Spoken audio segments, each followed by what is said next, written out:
so. Absolutely. Absolutely. All right, you guys. Well, turning this over to you, Lori, Lord. Dove, Sharon. Thankful Thursday. This mic is all yours. Okay, well, good morning. Thankful Thursday. I'm so grateful to be here and with Sharon and Dove and Lynn and Cher is in the room and anyone else who's out there on Pal Talk or on the internet. Good morning. We're on lesson 256. God is the only goal I have today. So from Ken's journey from the workbook, he says, the next three lessons are about forgiveness. Paragraph 1, lines 1 to 2. The way to God is through forgiveness. There is no other way. Well, that's pretty direct, right? There is no other way. And when we look at the Course and we see lines like that, it's like, this is the only way, like lesson 23. I can escape from the world I see by giving up attack thoughts. This is the only way to peace. Or there is no peace but the peace of God. There is no love but the love of God. And I have certainly found those to be true, and I'm sure you guys have too, that the only way I'm happy is when I'm aligned with truth, when I'm aligned with God. And Dove, you just wrote something in the chat room about the only purpose. Purpose. The real world is the state of mind in which the only purpose of the world is seen to be forgiveness. Fear is not its goal, for the escape from guilt becomes its aim. The value of forgiveness is perceived and takes the place of idols, which are sought no longer, for their gifts are not held dear. And that is something I am so incredibly grateful to have recognized. And over in my life, it's like, okay, if you're upset about something, Stop that. take a look at what haven't I forgiven? What haven't I forgiven? So Ken says, if we are serious about wanting to return home to the love of God, we have said many times, we must be serious about the means that would help us achieve this goal. When we hold grievances against ourselves or others, and I would say also when we hold grievances against the body or against form, when we hold grievances, we are affirming that God is not our goal today. The ego's God, perhaps, but not the true God. We therefore want to be clear without judging ourselves that being upset, sick, or angry comes from the underlying goal of keeping the ego in power and not returning home. We do not want to lose the ego self. It is thus extremely important that we honor and respect the mind's decision maker, returning to it the power that was lost when we followed the ego into the impotent world of mindlessness. So yeah, when I was noticing the other day that I've had this shoulder problem, it's like, what haven't I forgiven? What is going on here that this isn't healing? And what I recognized was that I had taken a lot of what the Course says and hoped it was true instead of accepting atonement for myself. Because when I say, okay, I am as God created me, I accept atonement for myself, nothing ever happened. At no single instant does the body exist at all. If I am as God created me, it follows directly that whatever I project from a healed mind has to appear healed. And so when I noticed that, it was like, wow, there's still some fear here. It's like, I really want this to be true. I really want my shoulder to get healed. And then I thought, well, am I making the body the ends instead of the means? It's like, no, because I need to function. When I'm picking up a coffee cup this morning, my shoulder has been hurting me, not so bad that I have to go on opiates or anything, but I have two coffee cups that I make my tea in the morning. And I looked at them and said, which one is lighter? So I'll carry that with my bad shoulder arm. And it's like, no, we're not supposed to live like that. And so when I say I choose the joy of God instead of pain, pain in any form, even a shoulder pain, proves God is not real. So what haven't I addressed or forgiven? And it was that there was this hope. I hope this is true. I hope this is true. And maybe I'm wrong. Maybe I'm arrogant. Maybe I shouldn't expect my shoulder to be healed. But when you take it back, it's like there is no shoulder, there is no body. It's all a projection. And that felt like such an incredible healing and a release to go, oh my gosh, I can accept atonement for myself. This is my only responsibility. I can accept that health is. I can accept that wholeness is, that at no single instant does the body exist at all, and not deny that, oh yeah, my shoulder's in pain. And if it doesn't heal going to this Joe Dispenza week that I'm going to, I will go to physical therapy. Actually, I already started physical therapy and it made it worse. And so I'm thinking, that's interesting. If you do what the world suggests and it makes it worse, what's the lesson here? And I think about the line in the Course that says, discomfort is aroused only so that correction can be made. I think it's chapter 2, section 5, and it talks about turning away from physical sight. So what I would do before is, I'm not a body, I'm free. The body doesn't even exist. So I heal my mind, and then the body automatically heals. But then when it wouldn't happen, or it didn't seem to happen, well, this isn't true. Well, maybe I'm just being arrogant to think that I should have a healed body through my mind or whatever. But in the manual number 5, it says there is no form that will not be healed when you get to this line of, I see no more use for this. What is the purpose of sickness but to bring you back to the body all the time? And lesson 135 says, the body will be a healthy, serviceable instrument for every useful purpose, providing you see it as not, as something outside of yourself. So this body is not me. But when I'm holding this grievance of, here it is again, this stupid body is causing me aches and pains, and I don't like it, and when am I going to just get the hell out of here, Well, that's a grievance, and that's making it real. And so it felt like such a lifting and a release yesterday to say, you know what? Just like I accept atonement for myself as my one responsibility, what goes along with that? God is perfection. God cannot create imperfection. And God didn't create the body, but my mind, which is split, that mind projects a body that's sick to keep me focused on the physical world. And that need not be. That just need not be. And I used to want the body to be healed so that I could then teach that. Oh, I want to teach that. Well, that's gone. I used to want the body to be healed so the body would look better. Well, that's gone. When you get to a certain age and you go, oh man, this is throwing good money after bad or whatever. It's like, quit trying so hard to look good after this point. So that purpose is gone. And I do see the purpose as simply being able to function without pain, just to function easily without distractions, and not to have the focus be on the body.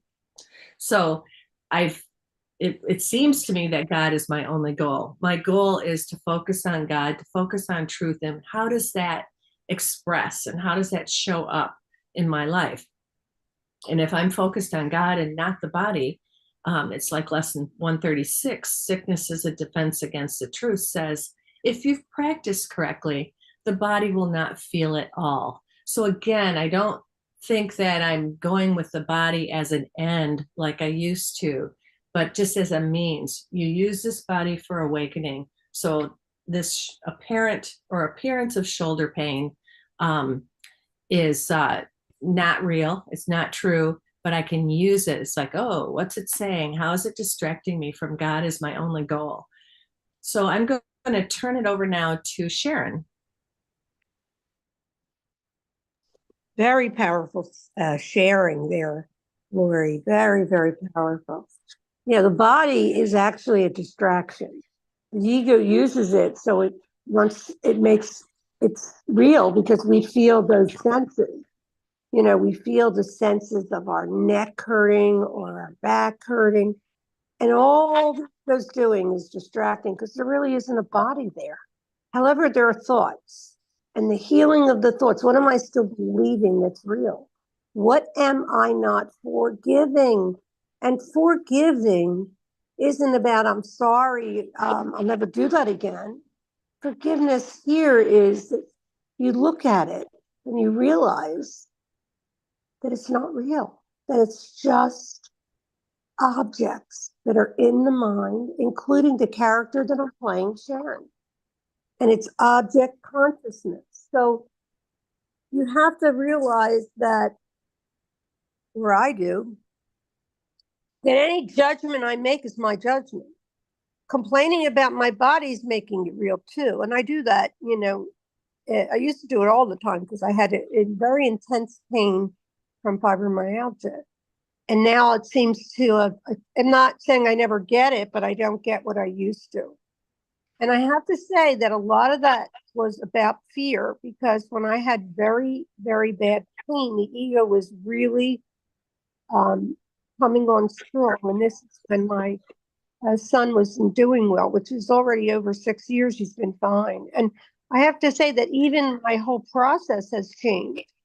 But I don't, the ego would tell me it's because he's better, but that's not true. What it did was the fear thoughts I had more control of. They were shooting very quickly back then, probably very, very quickly. These thoughts come in our mind, we don't even realize it. And then if there's a belief, yes, I'm a mother, then there you go. Because I can't be a mother, I'm dreaming. I'm dreaming about Sharon, right? So, it's kind of interesting. Also, what's interesting is that, with all the things that are going on out there, I'm losing interest in my opinion. My opinion is nothing. It's just my thoughts I'm looking at and bringing them up to pretend that I'm in this world and I don't feel well and I'm a victim. And the whole point of victimhood is, why does my body have to hurt? Well, when we take ownership of the fact that we asked for separation, we're going to get anything we ask for. And that just means that the dream is never going to be the way the ego wants it to be. The Son of God knows it's not real. The Holy Spirit, the infinite self, knows that there is nothing outside of me. Nothing is outside of me. I have thoughts. I have angry, angry thoughts. And I'm just saying that when my child wasn't doing well, I felt scared. I felt helpless. These are my beliefs about God. I'm helpless, God. Where are you? When I was 3 years old, I got lost on the boardwalk in Atlantic City. I walked away from my mother. She was playing bingo. And I walked away because I remember, now here's the thing, it was told to me so many times, so whether this is a memory or not, because really everything here is memory. If you're thinking, you are in the past. You can't think and not be in the past because it's always an isness, right? So when I got lost, I remember that little things that I was looking, but I was looking for my mother because I was only 3. And from what she told me, it was like at least an hour before they found me. But there was a peace in the space. And I tell you, I remember that like it was yesterday, because always when I was scared, this peace that is here right now has been there. And there was also a recognition that this is more than what I think it is, but I was just 3. But as I grew up, I remember at one point I was in this very serious depression, and I would sit in my living room and just sit. And this space, I could end up feeling differently. And when I went outside, it seemed, because nature is what we are, right? We're not people. We are all nature. We are all the same. We are all objects in a world that doesn't even exist. And the victimhood is an absolute addiction.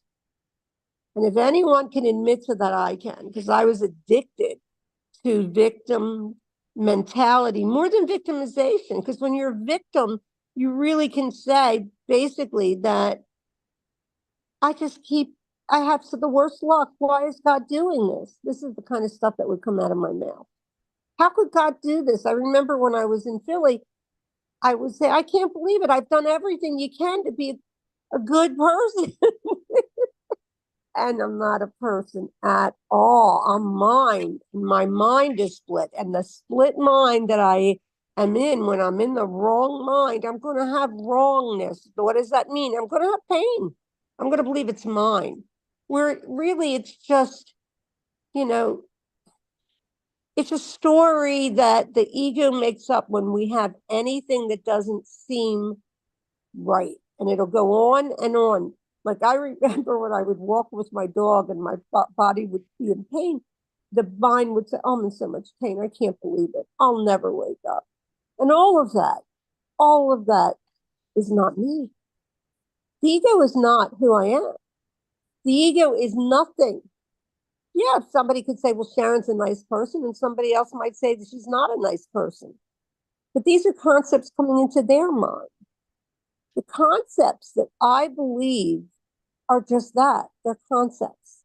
There's only now, there's only here-ness, there's only isness, right? So, Ken says in this lesson, oh no, this is about purpose. So this is the goal he's talking about. So I'm moving to that.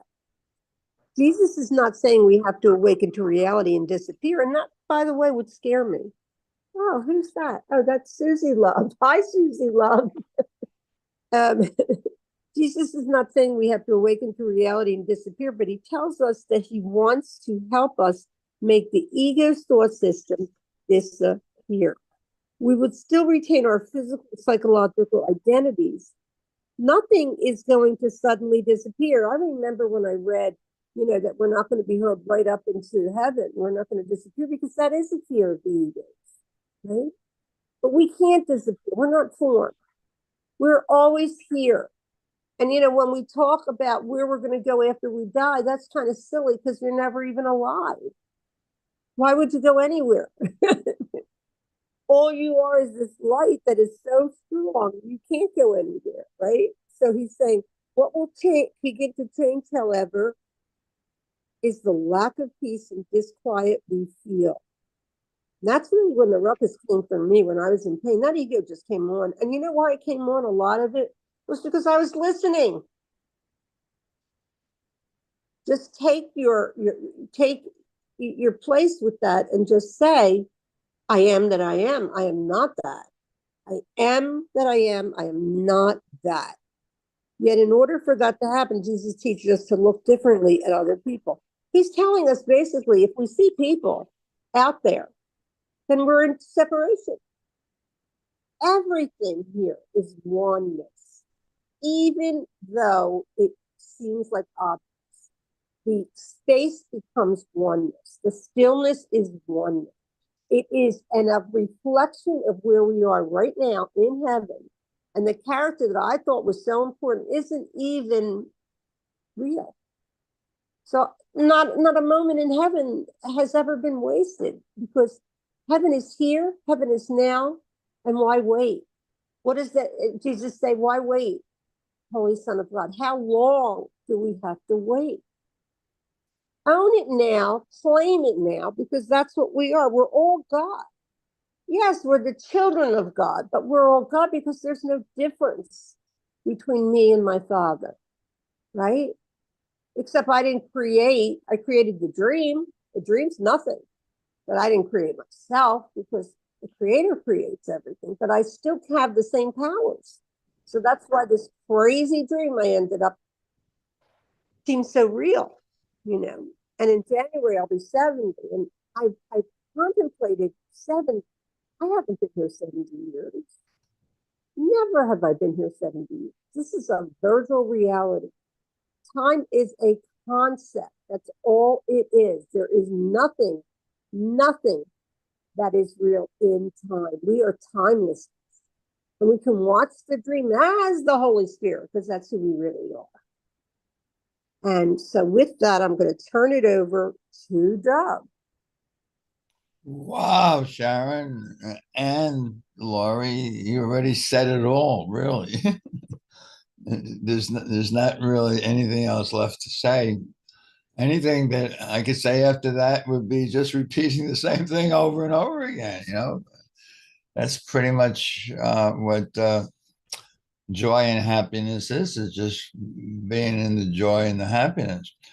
After listening to you, Sharon, what comes up for me is that Nita Boyne song. Remember, you are dreaming. And that's what forgiveness is really all for. Forgiveness is waking up from the dream. You know, I was looking at a section of the course yesterday. Said, no, actually, it was Ken Wapnick. Ken says this course is not about you having a happy dream. That's not what this course is for. This course is about waking up from the dream. That's why you got to laugh. You know, if you're doing the course, well, you know, I'm going to be happy today. Kind of reminds me of the rules for decision. You know, the rules for decision uh, gets down to I will make no decision by myself today. I will make no decision by myself today, because you can be sure that any decision that you make by yourself is the ego deciding for you. And you know where that's going. I mean, it's going nowhere. It's because the ego wants you nowhere. Kind of reminds me of seek ye first the kingdom of heaven, and all will be added unto you. Now, heaven has always thought, well, heaven, well, I'm gonna seek up there in the clouds. No, heaven is what I am. I mean, heaven is, it's a isness, you know, isness is your only business. Like God is. Well, what does that mean? God is. What does it mean? That's the ego asking the question. What does it mean? I don't know what it means. Anytime you ask a question, it's the ego asking the question. If you're laughing, well, you know, what do you mean by God? Well, God being love is also happiness. So, you know, the idea of today's lesson, and I was looking at today's lesson 256. This used to be my mantra lesson for a while, by the way. God is the only, you know, the word only means only. There's nothing else. The only goal I have today. Now, what does that mean, God? What does it mean? Well, if you know, God is just another word for love. Love is the only goal I have today. If we are serious, this is Ken Wapnick, if we're serious about wanting to return home to the love of God, we must be serious about the means that would help us achieve this goal. When we hold grievances against ourselves or others, we are affirming that God is not our goal today. So if God is love and we have any grievances about anything, could be me, of course it's going to be others, because I'm projecting my guilt onto others. Where is the love? Love and guilt, oil and water. There's no way that you can get them to agree with each other. You're either the love of God or you're not. There's no in between here. There's no Mr. In between. It's all or none. That's why there's only one. All or none. We all share the same purpose. And yeah, thanks for reading it earlier, Laura. I'm going to read it again. The only purpose is the word only. Whenever he uses the word only, he wants you to listen. The only purpose. The real world is the state of mind in which the only purpose of the world is seen to be forgiveness. Now, this has nothing to do with the forgiveness of the ego. Oh, well, I forgive you this time. No. This is waking up from the dream that you think is real, which is not real. You're dreaming.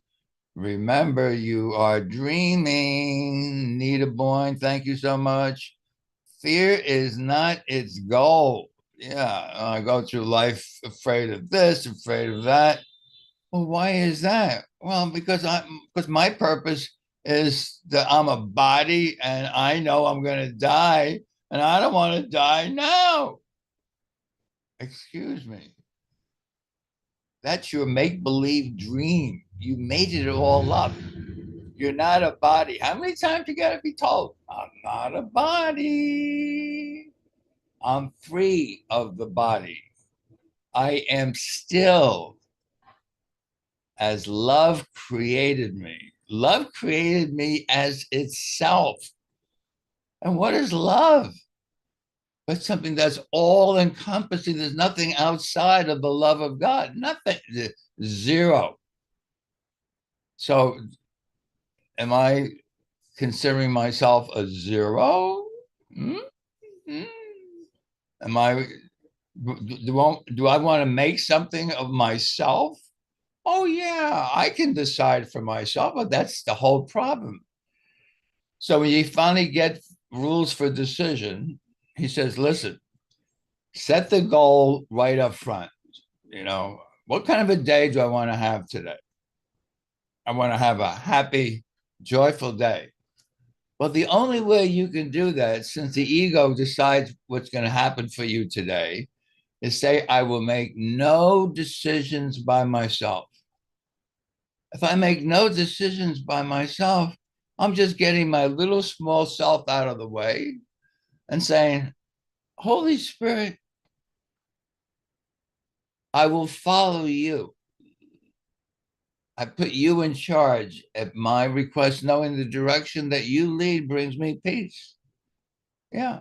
Whatever it is I need, you will provide. If it's a word, a thought, or just a happy, tranquil mind today. So, you know, yes, I am the captain of my ship, but I don't know which way to go unless I have a rudder on the ship that points me to the North Star. And what is that North Star? The only purpose in this world is letting go of the dream. There's not one thing in this dream is real. It's what I made up as a shabby substitute, something to strive for. And that's the only purpose the ego has, is to survive, to strive, to get, to make wrong, to make others wrong, trying to be right at the expense. I don't want to be wrong. He says, hey, do you want to be right? Or do you want to be happy? Choose one. Sorry, Charlie, you can't have both. So when you really get down to it, I am the Holy Son of God, but I have denied it. Yeah, denial is not a small thing, baby. It's not a river running through Egypt. Denial is the denial of God. So today's lesson says the only goal I have today is God, or the only goal I have today is love, or the only goal I have today is the eternal life that God is. It's an isness. Isness goes on forever and forever. Whereas I made a body for myself, and I think this body is going to disappear. I'm going to disappear too. No, no. God being love is also happiness. Lesson 103. Oh, you forgot lesson 101 and 102, Dov. Okay. God's will for me is perfect happiness. Well, I can deny that. No, I'm sorry, Charlie. Only in your dreams can you deny that. God's will for me is perfect happiness. That's what lesson 101. And lesson 102 is just as simple. And I share God. We only have one will, not two wills. There's not two wills. There's only one will. All your grievances, all your complaining, all your explaining, none of it means anything. Oh, isn't that lesson one, Dove? Yeah, that's nothing I see here means anything. Really? Well, I think some things, well, this book means something, doesn't it? Well, just in case you think anything here means anything, just remember, you're the one who gives it all the meaning it has for you, and it still doesn't mean anything. You really got to laugh. You really do. And hi, I see Susie loves swimming and having a good time. And turn this mic on back over to you, Lorri Coburn. Hi, Susie. And then hello. I think it's so cool you have the pool in the background. That's cute. Okay. Thank you, Deb. Thank you, Sharon. And I wanted to comment on things that you said when you were saying my only goal, is God. And I like the line in lesson 158 that says Christ's vision has one law. So that's like only one law. It sees no one as a body. And so I've been practicing that a lot. Okay, what's my goal today? This is the kind of day I want to have.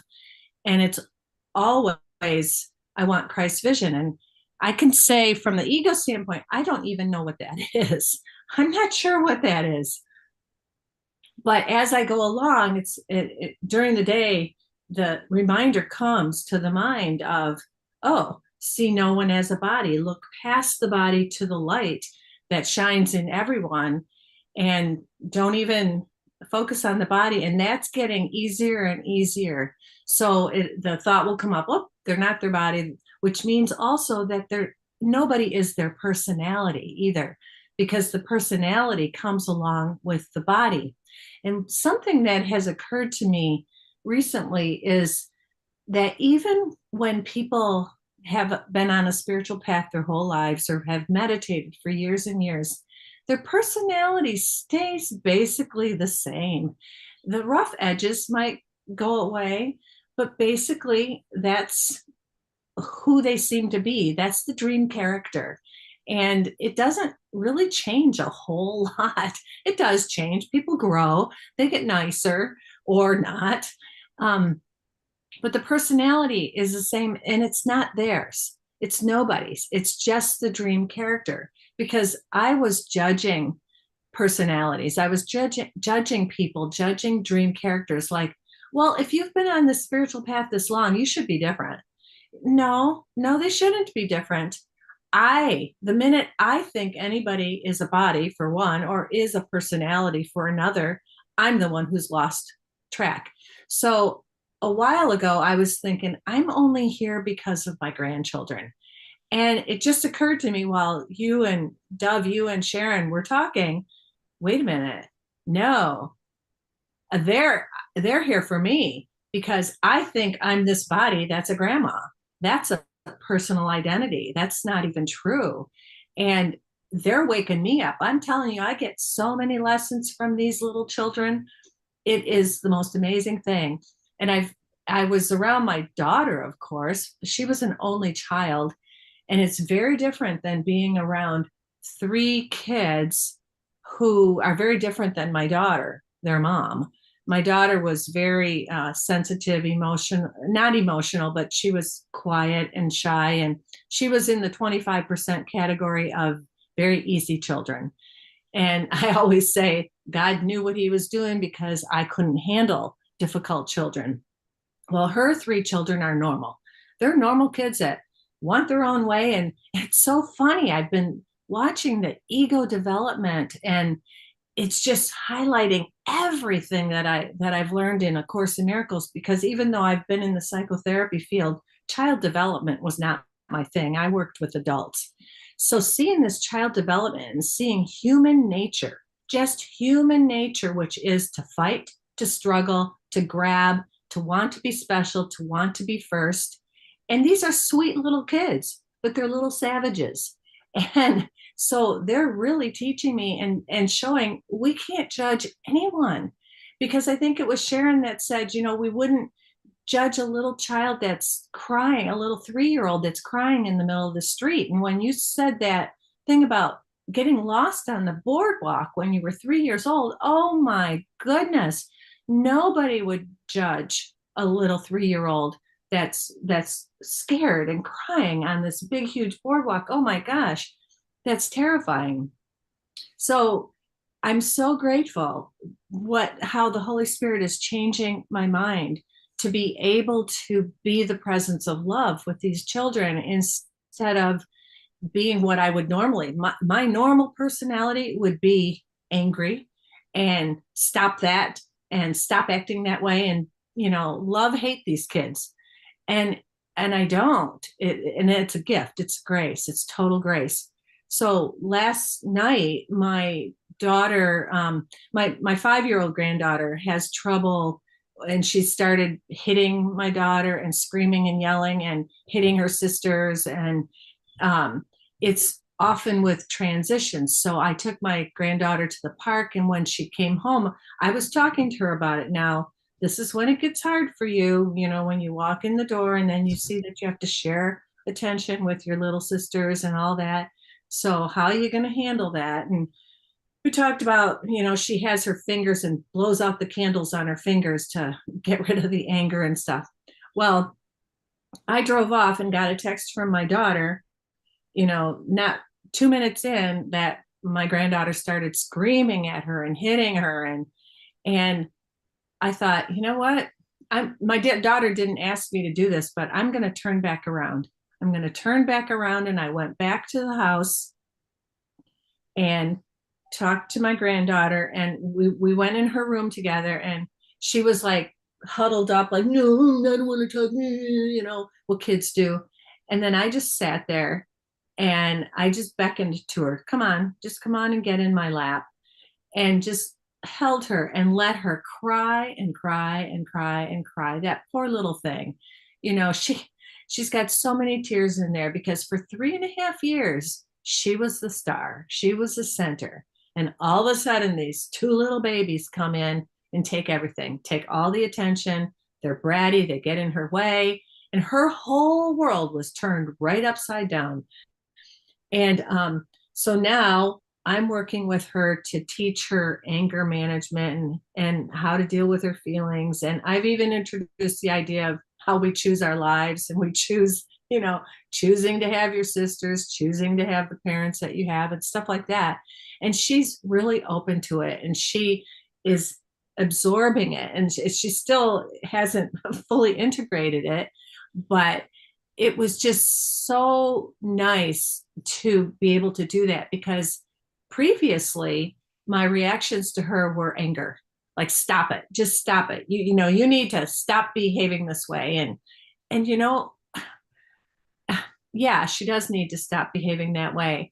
But it's just a gift of grace. It's just a gift of grace to see that, there's another way. There is another way. So another thing that you said, Sharon, was that when you were increasingly afraid, that increased the pain in your body. And that's what I've noticed too, is that when I don't have migraines anymore, and they still pop up, but I've gotten to this place of knowing that they are nothing. And that's the place I want to get to with the shoulder. I'm not quite there yet, but it's like, it's nothing. It's just a fear. That's all it is. And I can't let its purpose distract me. Well, the migraines were always about these relationships that I had. And since I've let go of that idol of the special romantic love relationship, I don't get the migraines, except I notice that if I fall into those thoughts about men and relationships, that, I can feel that little migraine wanting to kick up in the background. And I just go, no, sorry, not going there. And they just go away. It's been pretty amazing. And so if we extrapolate that to other physical symptoms, what is this trying to distract me from? Like I was talking about earlier, it's like, to me, this shoulder is trying to distract me from total truth. Because you were saying, Dove, heaven is. And as I meditate more on God is, heaven is, life is, love is, peace is. Like lesson 93 says, light and joy and peace abide in me. And the self that you made isn't good or bad. It's simply nothing. It's not there. And so if this personality body is simply not even there, health is, wholeness is, harmony is. How can there be something wrong in the body that restricts your movement. So it's been so helpful to me to get to this place of, wait a minute, if the body doesn't even exist at all, how can I have a bodily problem that distracts me away from my one purpose, which is God, my one focus, which is Christ's vision, to see past all bodies, including what I think of as the body that's my own. And then another thing you said, Sharon, about losing interest in your opinions, that's the same thing I say now too, is I don't believe any of my opinions. They change so much. You know, I can listen to Kamala Harris and go, yeah, yeah, yeah. I can listen to Trump and go, yeah, yeah, yeah. And I don't even, it's like, you know what? I'm not even, I'm not even going there. And I can listen to Trump and go, oh my God, oh, for God's sake. And I can listen to Kamala and go, oh my God, how, you know, and so I don't believe my own opinions either. And then you just do what you're guided to do and let it go. Okay, so paragraph 1, lines 3 to 6 in lesson 256, God is the only goal I have today. Say, if sin had not been cherished by the mind, what need would there have been to find the way to where you are? Who would still be uncertain? Who could be unsure who he is? And who would yet remain asleep in heavy clouds of doubt about the holiness of him whom God created sinless? So if sin had not been cherished, if our opinions had not been cherished, if what do our opinions mean? I'm a separate person from you and my opinion is better than yours. Specialness, right? Or if sin had not been cherished, the body's perfection, making the body look the way we think it should look to catch another fish, right? Or making the body look good, say I'm healthy and you're not, and it's because I work out. And I used to have that, where I used to be proud of being healthy. Like somehow that made me more special or better. And of course I don't have that now as aging is happening. But then I look and go, if God is and perfection is, how could something like aging even exist except in our mind? And as we cherish it in our mind, you know, so who could be unsure of who he is? And we aren't cherishing sin, which is a mistake, which is the separation from God. We're not cherishing it like we used to. Thank you, God. So Ken says, first there was the mistake of choosing sin, choosing the body, choosing what appears to be an objective physical world, which there is no world out there. And then came its undoing through forgiveness, the Holy Spirit's means to awaken us from the dream of sin. So talk about Thankful Thursday. I am so thankful for ACIM Gather, for all of you that have reinforced this truth all these years. And I don't know where I'd be without it. I'd just probably be addicted to opioids or dead, or addicted to benzodiazepines or something like that, because I would just be an angry bitch all the time. So it's like, thank you, everybody. So I'm going to turn this back over to Sharon. Thanks, Lorri. That was beautiful. And perfect too. You're so funny when you say that, the angry bitch. You know, it's interesting because, you know, in the dream, Sharon had a lot of patience with children. That was always my strong point. Children and animals. I love dogs and cats, but I really love children. Why do I love children? Because they're authentic. There is nothing that they do for any reason than just doing. But as we age, our ego gets in there and starts with the concepts of right and wrong. Now, what happened in my life was that it wasn't my life. I want to change that. My dream. I am life. But, you know, what happened in the dream was, you know, again, the ego decides what the interpretation is. So when I got lost, I remember I always had doubts about whether my mother liked me. You know, of course, the ego took it when she was mean, that she didn't love me or didn't like me. When in fact, now that all the judgments are dissipated about any of that. I just see the love that she had and all the good stuff. So the opinion that you have in the ego is never true. Because in a world of duality, you will get good and bad. And my mother was not a very patient person. And she'd scream because I did have, in fact, I got hearing aids. I'll be getting them in about a month or two because I have auto processing issues that I was born with. And I have to say that my mom was the one that always was concerned because she knew something was wrong because I have very serious ADD. And she would take me to different doctors and stuff like that. But I didn't think that was love, but of course it was. I thought it was just her being crazy, you know. And that is why the ego will not find one thing good when someone is, in my relationship with my mom, she was harsh because of what happened to her. Maybe she was born harsh. I don't know. She could have been because she was angry when she was a kid. She dropped out of high school.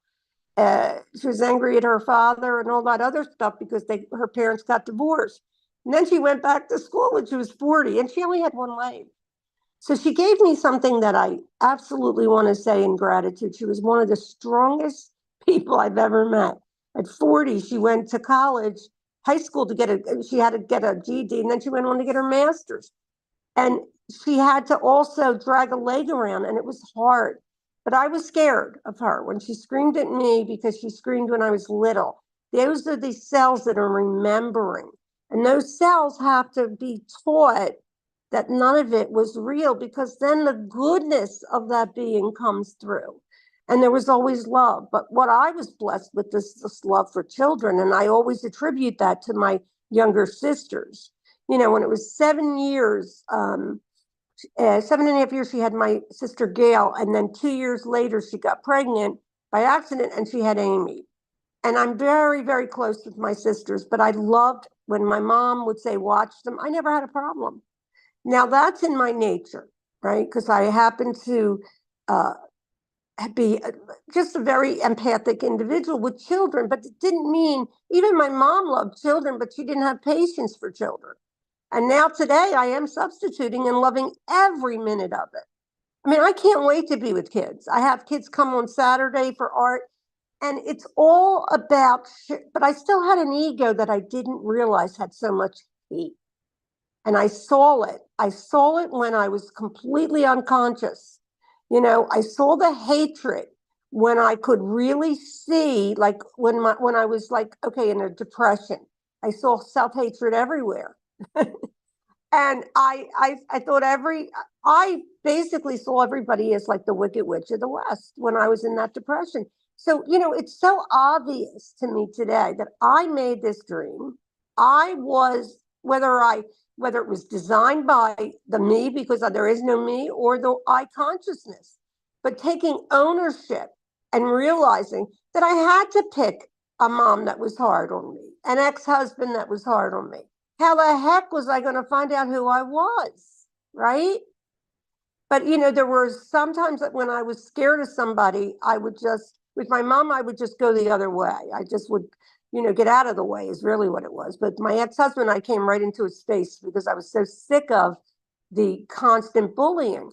But that bully was me because he's not there. He's just the projection of this mind. And so, like, where does forgiveness come in? Well, forgiveness comes in when there's the understanding that I am that understanding. And then the ego and Sharon wanted to tell my ex-husband, you didn't really do anything because I wanted to make him feel better. Well, that's not my job. He's not even there. And that's his job to whatever. I mean, that's another thing about the character I played. She always wants to get everybody out of pain. Why? Because she likes to help. I'm a helper. But I also can be a real bitch too. I mean, when it came to my ex, I was a bitch. I was. With my kids, they said that they saw me bitchy during my PMS days. I had no control. I mean, I would get completely I'd become like what I grew up with. I'd become a rager. So I did all that. But no ego is ever one way or another. We can't be. When somebody says, well, there is one person that I did observe in my life, and he died when I was 10, my grandfather. He sat like the Buddha at my house. When he ate his dinner, but didn't drink during his meal. He would just smile and be in the stillness, the silence. And he's the character that I put in my dream. When he died, he came to me physically. I could feel his body as a projection in my mind to kiss me goodbye. And I remember screaming, but I didn't forget it because everything that's truth cannot be forgotten. Not my grandfather kissing me in the dream, that's still phenomena. But the idea that I, Sharon, the character, was made up by I mind, right? And the mind of the dreamer was making this, and I always attribute it, well, I'm nice and so is my grandfather. But honestly, we're all nice. But we get these parts that are absolutely crazy. In terms of the election, I see that I'm looking at thought. Why would I fight with a brother or sister about thought? Yes, I want the world to all have love and harmony. And yes, that would be great. And yes, I don't like division because I love to love, but that's all part of the dream. And if I think that this dream is going to give me what I want, then I'm back in the ego thought system because there's nothing to get. It's here-ness right here. It's just this beautiful isness. There are nothing but isness. And when we see that it's just that, we realize that it was just completely made up, completely. In text chapter 13, Jesus says, you will first dream of peace and then awaken to it. Okay, so that was me. I was dreaming someday I will get there and be at peace. I would always say I can see peace instead of this. And then I would see the seer, but it wasn't alive for me as it is now. And I still had too many beliefs. That's all this is. It's a belief after belief after belief. Even the unworthiness and the guilt is a belief. There's no guilty party here. In fact, everybody's doing exactly what they should be doing. It's a movie. And in a movie, do you really care who wins? Yeah, for temporarily. And then you realize it's just a movie. I want to go on and read this, but I want to say I watched this magnificent movie. It was called Loving Leah. It was so innocent, this movie. There was such gratitude in this movie. It was about a Jewish girl, Orthodox, and it brought me to my inheritance as the character that was Jewish. And I have to say, I did love Judaism. Judaism was a very, now there's different sects, there's different degrees, and she was Orthodox. She could not dance with men, she couldn't do anything. But in this story, my husband watched it with me and he loved it too. It brought out how love will always win and the beauty of l'chaim, which means to life. To life, we are blessing life. L'chaim, l'chaim, to life. And it's beautiful, the languages too. You know, I pretty much felt something always for God, but I wasn't scared, at least consciously. Well, actually, I was scared of God because when I stole in 6th grade, I remember thinking, oh my God, what if God punishes me? And I threw the stuff down the sewer. So there was always that fear, right?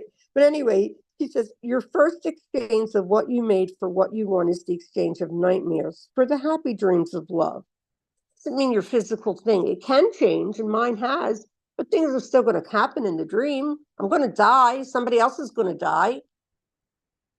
But they're here anyway because they're never informed. That's just the truth. In these lie your true perceptions, for the Holy Spirit corrects the world of dreams, where all perception is. So really what Ken says here is, strictly speaking, forgiveness is a reflection of God's love and does not come from him. It's coming outside the dream, this love of our being, of our oneness. You know, I do always found that there was something wrong with me because I'd get upset even when somebody did a bad thing. I would be upset for them. Now, some people would call that empathic, but I think a lot of it had to do with the realization that we are one. And I did not like it really when anyone got hurt, although I did hurting too. Trust me, 4 years ago in that election, I was a bitch. So, but now it's almost like, was it me? No, it was the character that was believing the crazy mind Anyway, I'm going to say over to you now, Dove. Thank you. Hi, Zuma. Oh, she took the dog out. I have to do that too. All right, Dove, can you hear me? Yeah, sure. So listen to you. I can only say, Sharon, you have come a long way. That's so true. That was so lovingly put. Why am I getting upset over a thought? Einstein said, and I think we repeated this a couple of times already. The past is simply a thought. The future is simply a thought. And I hear you saying, Sharon, 4 years ago I get upset because my thought was better than someone else. Why would I ever get upset over a thought? It's just a thought. And the idea that you think that what you're thinking means something is really what the whole joke is, because all of our thoughts come from our purpose. And I'm going to go back to purpose again. Nothing survives its purpose. I'm going to put that up in the board. Nothing survives its purpose. Now, that was one of my favorite lines in the course from many years ago, because in lesson 25, my mantra lesson, it says, only purpose is meaning, nothing else. And if you're a follower of Ken Wapnick, which I am, he's always talked, only purpose means anything, nothing else really means anything. Now, why does purpose mean something? Because purpose is a property of the mind. That's where we really live. We don't live in a body, we live in mind. But what is your purpose? Now, the ego has a purpose too. The purpose of the ego is to survive. The ego's purpose is to strive. And if you think you're a body, that is your purpose. But what are you doing? You're going nowhere. You're living in the ego's prison for you. I like to say we actually spend a lifetime in solitary confinement waiting to die. That's what the ego has in store for Dove. Hey, Dove, you can strive all you want, go do what you want to do. Don't worry about it. I'll take care of you from the cradle to the grave. Now, God's purpose is completely, the only purpose is God's purpose. I'm going to read this. If your purpose is conceived to die, then die it must, unless it does not take this purpose as its own. Oh, you mean I have a choice? Yeah, you can change your mind about your purpose.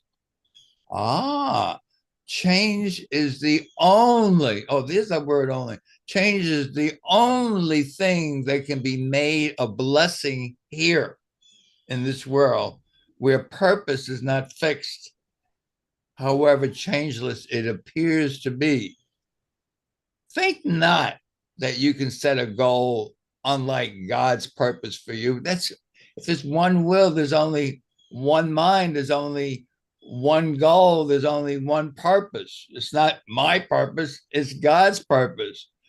And God's purpose is to establish it as changeless and eternal. So if you have thoughts about, I'm getting old and this body is going to die, you're out of your mind. You're insane. You're listening to a false voice, an idol that we call the ego, that's really nothing. And, for those people who've been listening to Ken Wapnick the last 4 or 5 days, he's still on the nothingness of something. So we made something out of nothing. That's exactly what this world is. You can call it a dream. You can call it anything you want. But we have made something out of nothing. God didn't make this world. We dreamed it up as a place where we can hide out which the ego calls, yeah, solitary confinement. I got you. We're spending a lifetime on death row in solitary confinement. You got to laugh. I see we're just about out of time. I want to welcome Mickey and Zuma, who just came back walking her dog. Thank you so much, Lynn. Lynn, if you want to share, Mickey, if you want to share, Miss Share, if you want to share, this is a good time to share. Yeah. You all come back now. You hear? Gosh, thanks you guys so much. Thank you, Dove. Thank you, Sharon, Lori, Miss Cher, Susie, who was here for a bit swimming around. That was awesome. Mickey, good to see you. And of course, everybody out there on ACIM Gather or on the radio. I am just so grateful for everybody here. I had a great day off yesterday. I went and got a root canal on one side, and I'm getting 2 crowns, one on each side of my mouth. So my whole mouth was kind of useless for a while after all that, and it feels weird now today. But I decided I might as well take care of these teeth, and I'm going to be needing them for another 20 years or so. That's my thought, or maybe more. Who knows?